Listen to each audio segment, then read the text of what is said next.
وہ یسوع کو دور سے دیکھ کر دوڑا اور اسے سجدہ کیا۔ آئیے آج اسی پہ غور کرتے ہیں۔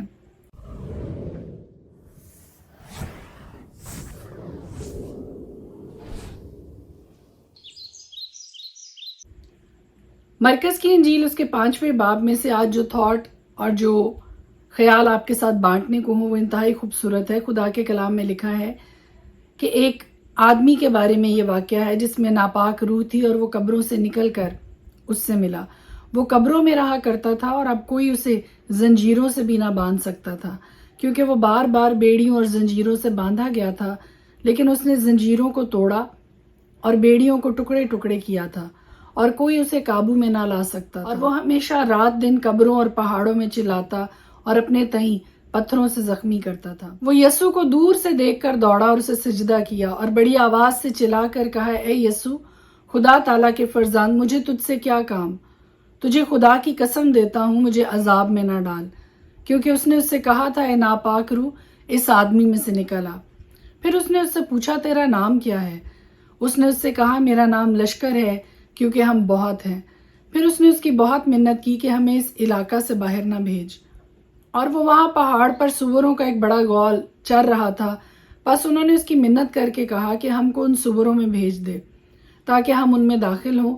بس اس نے ان کو اجازت دی اور ناپاک روحیں نکل کر سوروں میں داخل ہو گئیں، اور وہ گول جو کوئی 2000 کا تھا کراڑے پر سے جھپٹ کر جھیل میں جا پڑا اور جھیل میں ڈوب مرا۔ آج اس سارے واقعہ میں سے ہمارے لیے سیکھنے کو بہت کچھ ہے۔ ایز یوزول ہر روز خدا کے پاک کلام میں سے بہت خوبصورت باتیں اپنی ترقی کے لیے، رہنمائی کے لیے، اصلاح کے لیے ہم سیکھتے ہیں۔ ایک ایسے آدمی کا واقعہ بھی میں نے آپ کے سامنے مرکز کی انجیل 5ویں باب میں سے پڑھا ہے، جو قبروں میں رہا کرتا تھا۔ اس کے اندر ناپاک روح تھی، اس کو بار بار بیڑیوں سے باندھا گیا، لیکن وہ بیڑیوں کو ٹکڑے ٹکڑے کر دیتا تھا۔ اس کو زنجیروں سے باندھا گیا، لیکن وہ زنجیروں کو بھی توڑ ڈالتا تھا، اور وہ رات دن قبروں میں رہا کرتا تھا اور پہاڑوں میں چلاتا اور اپنے تئیں پتھروں سے زخمی کرتا تھا۔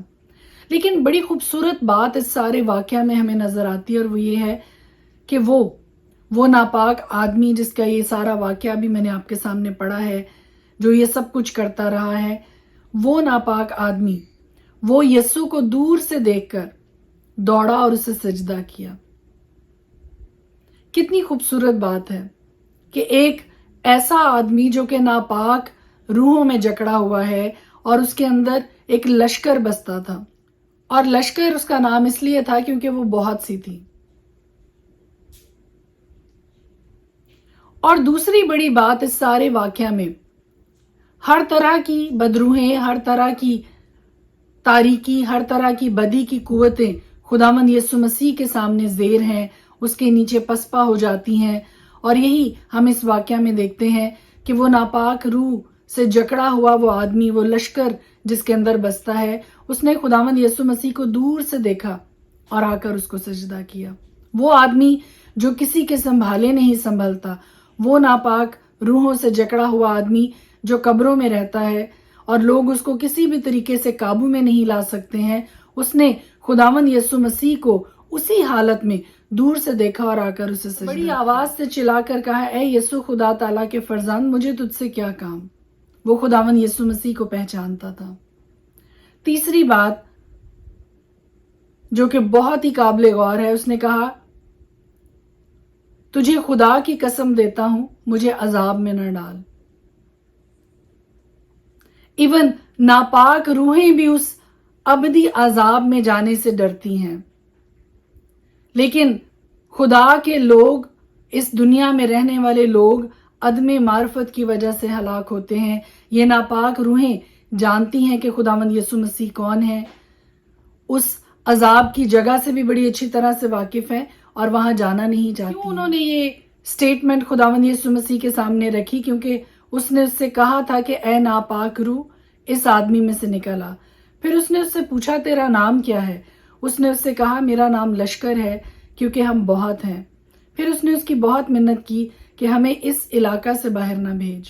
ہر روز دنیا میں، ہر سیکنڈ میں، ہر پل میں نہ جانے کتنی جانیں اس عذاب کا حصہ بن جاتی ہیں، کیونکہ وہ کبھی بھی خداوند یسوع مسیح کو قبول نہیں کرتے ہیں۔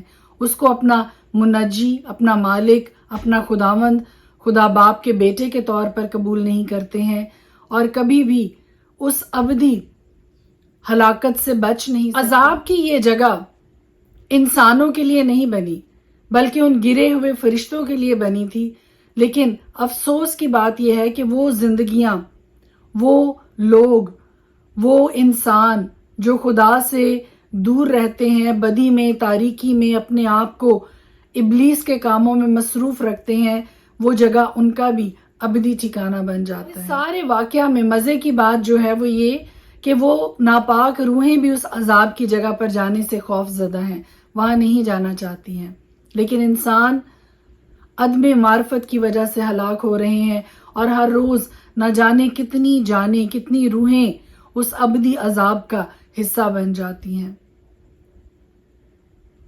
سیکھ آج میرے لیے اور آپ کے لیے یہ ہے کہ آئیے خدا کے اس کام کو بڑھانے کے لیے، لوگوں کی زندگیوں کو بچانے کے لیے، جس بھی لیول پہ رہ کے، جس بھی طور سے ہم کام کر سکتے ہیں، آئیے ہم اس کام کو ضرور کریں۔ چاہے ساری زندگی میں آپ کسی ایک شخص کو ہی بچانے کا وسیلہ بنے، ڈو اٹ۔ ہر طرح کی ہیزیٹیشن پہ غالب آئیں، ہر طرح کے خوف پہ غالب آئیں، اور خداوند یسوع مسیح کی خوشخبری کو کسی نہ کسی انسان تک ضرور پہنچائیں۔ May God bless you. خداوند آپ کے ساتھ ہو، خداوند کی برکت، خداوند کی محافظت آپ سب کی زندگیوں میں کام کرے، آمین۔ خدا کے پاک کلام میں سے آج ہم دیکھیں گے مرکز کی انجیل 5 باب۔ اور وہ جھیل کے پار گراسینیوں کے علاقہ میں پہنچے، اور جب وہ کشتی سے اترا تو فی الفور ایک آدمی جس میں ناپاک روح تھی قبروں سے نکل کر اس سے ملا۔ وہ قبروں میں رہا کرتا تھا، اور اب کوئی اسے زنجیروں سے بھی نہ باندھ سکتا تھا، کیونکہ وہ بار بار بیڑیوں اور زنجیروں سے باندھا گیا تھا، لیکن اس نے زنجیروں کو توڑا اور بیڑیوں کو ٹکڑے ٹکڑے کیا تھا، اور کوئی اسے قابو میں نہ لا سکتا تھا۔ اور وہ ہمیشہ رات دن قبروں اور پہاڑوں میں چلاتا اور اپنے تئیں پتھروں سے زخمی کرتا تھا۔ وہ یسوع کو دور سے دیکھ کر دوڑا اور اسے سجدہ کیا، اور بڑی آواز سے چلا کر کہا، اے یسوع، خدا تعالیٰ کے فرزند، مجھے تجھ سے کیا کام؟ تجھے خدا کی قسم دیتا ہوں، مجھے عذاب میں نہ ڈال، کیونکہ اس نے اس سے کہا تھا، اے ناپاک روح اس آدمی میں سے نکل آ۔ پھر اس نے اس سے پوچھا، تیرا نام کیا ہے؟ کہا، میرا نام لشکر ہے، کیونکہ ہم بہت ہیں۔ پھر اس نے اس کی بہت منت کی کہ ہمیں اس علاقہ سے باہر نہ بھیج۔ اور وہاں پہاڑ پر سوروں کا ایک بڑا غول چر رہا تھا، بس انہوں نے اس کی منت کر کے کہا کہ ہم کو ان سوروں میں بھیج دے تاکہ ہم ان میں داخل ہوں۔ بس اس نے ان کو اجازت دی، اور ناپاک روحیں نکل کر سوروں میں داخل ہو گئیں، اور وہ غول جو کوئی 2000 کا تھا کراڑے پر سے جھپٹ کر جھیل میں جا پڑا اور جھیل میں ڈوب مرا۔ اور ان کے چرانے والوں نے بھاگ کر شہر اور دیہات میں خبر پہنچائی۔ بس لوگ یہ ماجرا دیکھنے کو نکل کر یسوع کے پاس آئے، اور جس میں بدروہیں یعنی بدروہوں کا لشکر تھا، اس کو بیٹھے اور کپڑے پہنے اور ہوش میں دیکھ کر ڈر گئے۔ اور دیکھنے والوں نے اس کا حال جس میں بدروہیں تھیں اور سوروں کا ماجرا ان سے بیان کیا۔ وہ اس کی منت کرنے لگے کہ ہماری سرحد سے چلا جا۔ اور جب وہ کشتی میں داخل ہونے لگا تو جس میں بدروہیں تھی اس نے اس کی منت کی کہ میں تیرے ساتھ رہوں، لیکن اس نے اسے اجازت نہ دی، بلکہ اس سے کہا کہ اپنے لوگوں کے پاس اپنے گھر جا اور ان کو خبر دے کہ خداوند نے تیرے لیے کیسے بڑے کام کیے اور تجھ پر رحم کیا۔ وہ گیا اور دکپلس میں اس بات کا چرچا کرنے لگا کہ یسوع نے اس کے لیے کیسے بڑے کام کیے، اور سب لوگ تعجب کرتے تھے۔ جب یسوع پھر کشتی میں پار گیا تو بڑی بھیڑ اس کے پاس جمع ہوئی، اور وہ جھیل کے کنارے تھا۔ اور عبادت خانہ کے سرداروں میں سے ایک شخص یائر نام آیا، اور اسے دیکھ کر اس کے قدموں پر گرا، اور یہ کہہ کر اس کی بہت منت کی کہ میری چھوٹی بیٹی مرنے کو ہے، تو آ کر اپنے ہاتھ اس پر رکھ تاکہ وہ اچھی ہو جائے اور زندہ رہے۔ بس وہ اس کے ساتھ چلا، اور بہت سے لوگ اس کے پیچھے ہو لیے اور اس پر گرے پڑتے تھے۔ پھر ایک عورت جس کے 12 برس سے خون جاری تھا اور کئی طبیبوں سے بڑی تکلیف اٹھا چکی تھی، اور اپنا سب مال خرچ کر کے بھی اسے کچھ فائدہ نہ ہوا تھا بلکہ زیادہ بیمار ہو گئی تھی، یسوع کا حال سن کر بھیڑ میں اس کے پیچھے سے آئی اور اس کی پوشاک کو چھوا، کیونکہ وہ کہتی تھی کہ اگر میں صرف اس کی پوشاک ہی چھو لوں تو اچھی ہو جاؤں گی۔ اور فی الفور اس کا خون بہنا بند ہو گیا، اور اس نے اپنے بدن میں معلوم کیا کہ میں نے اس بیماری سے شفا پائی۔ یسوع نے فی الفور اپنے میں معلوم کر کے کہ مجھ میں سے قوت نکلی، اس بھیڑ میں پیچھے مڑ کر کہا، کس نے میری پوشاک چھوئی؟ اس کے شاگردوں نے اس سے کہا، تو دیکھتا ہے کہ بھیڑ تجھ پر گری پڑتی ہے، پھر تو کہتا ہے مجھے کس نے چھوا؟ اس نے چاروں طرف نگاہ کی تاکہ جس نے یہ کام کیا تھا اسے دیکھے۔ وہ عورت جو کچھ اس سے ہوا تھا محسوس کر کے ڈرتی اور کانپتی ہوئی آئی اور اس کے آگے گر پڑی اور سارا حال سچ سچ اس سے کہہ دیا۔ اس نے اس سے کہا، بیٹی تیرے ایمان سے تجھے شفا ملی، سلامت جا اور اپنی اس بیماری سے بچی رہ۔ وہ یہ کہہ ہی رہا تھا کہ عبادت خانہ کے سردار کے ہاں سے لوگوں نے آ کر کہا کہ تیری بیٹی مر گئی، اب استاد کو کیوں تکلیف دیتا ہے؟ جو بات وہ کہہ رہے تھے اس پر یسوع نے توجہ نہ کر کے عبادت خانہ کے سردار سے کہا، خوف نہ کر، فقط اعتقاد رکھ۔ پھر اس نے پطرس اور یعقوب کے بھائی یوحنا کے سوا اور کسی کو اپنے ساتھ چلنے کی اجازت نہ دی، اور وہ عبادت خانہ کے سردار کے گھر میں آئے اور اس نے دیکھا کہ ہلڑ ہو رہا ہے اور لوگ بہت رو پیٹ رہے ہیں، اور اندر جا کر ان سے کہا، تم کیوں غل مچاتے اور روتے ہو؟ لڑکی مر نہیں گئی بلکہ سوتی ہے۔ وہ اس پر ہنسنے لگے، لیکن وہ سب کو نکال کر لڑکی کے ماں باپ کو اور اپنے ساتھیوں کو لے کر جہاں لڑکی پڑی تھی اندر گیا اور لڑکی کا ہاتھ پکڑ کر اس سے کہا، تلیتا کومی، جس کا ترجمہ ہے، اے لڑکی میں تجھ سے کہتا ہوں اٹھ۔ وہ لڑکی فی الفور اٹھ کر چلنے پھرنے لگی کیونکہ وہ 12 برس کی تھی۔ اس پر لوگ بہت ہی حیران ہوئے۔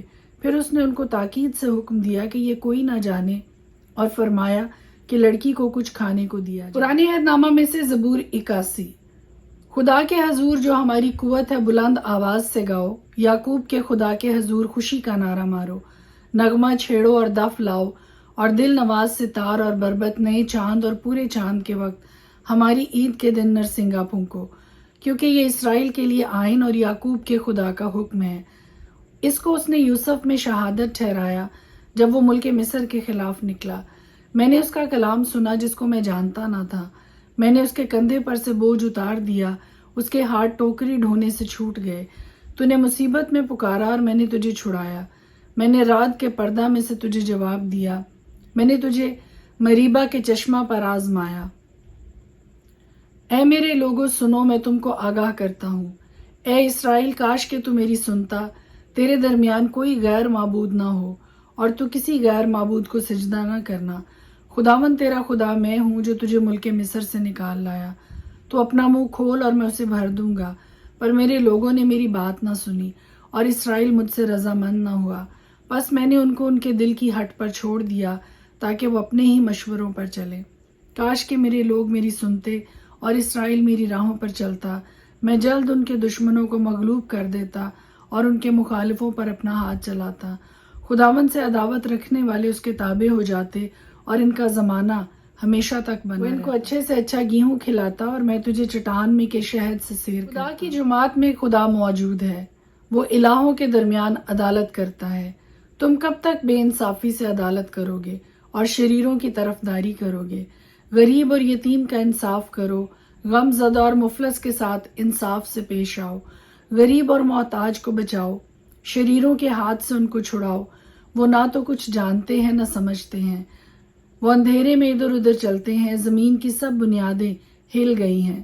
میں نے کہا تھا کہ تم الہ ہو اور تم سب حق تعالیٰ کے فرزند ہو، تو بھی تم آدمیوں کی طرح مرو گے اور عمرہ میں سے کسی کی طرح گر جاؤ گے۔ اے خدا اٹھ، زمین کی عدالت کر، کیونکہ تو ہی سب قوموں کا مالک ہوگا۔ خدا کے پاک کلام کے پڑھے اور سنے جانے پر اس کی خاص برکت ہو۔ خدا کا شکر ہو، آمین۔